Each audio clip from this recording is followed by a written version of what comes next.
make atta ladoo, we need 1 cup of atta or whole wheat flour. We need half cup of almond flour, which is optional. 3/4 cup of jaggery powder, or you can also use powdered sugar. And I have 1/4 cup of butter, 1/4 teaspoon of cardamom powder. Let's get started. I have my pan on low medium heat. To this, we'll add the butter. We wait for the butter to melt. We'll add flour. Now we will keep on moving this flour, and we have to roast this flour until it's nicely aromatic and turns golden brown. Make sure you're just pressing the lumps down.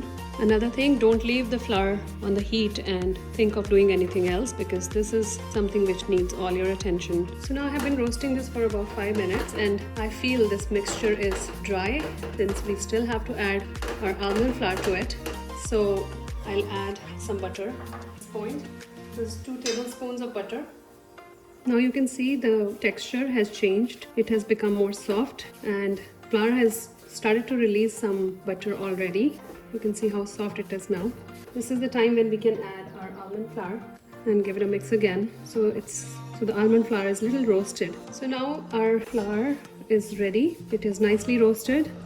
Even the almond flour is roasted in it. You can see the white color of the almond flour is no more seen. This is the time when we can turn off the heat.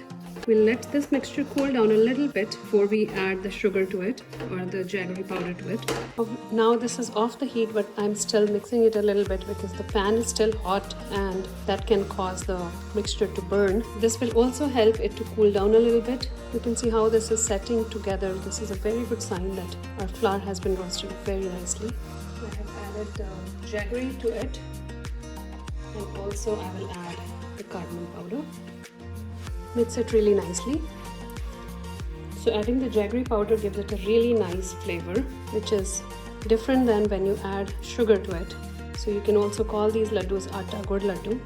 To make the ladoo, we will take a spoonful of mixture from the side in your hand. Press it tightly. If you want to make it a little bigger, add a little bit more. Press it really nice so it binds together, and make it a shape of a ball like that.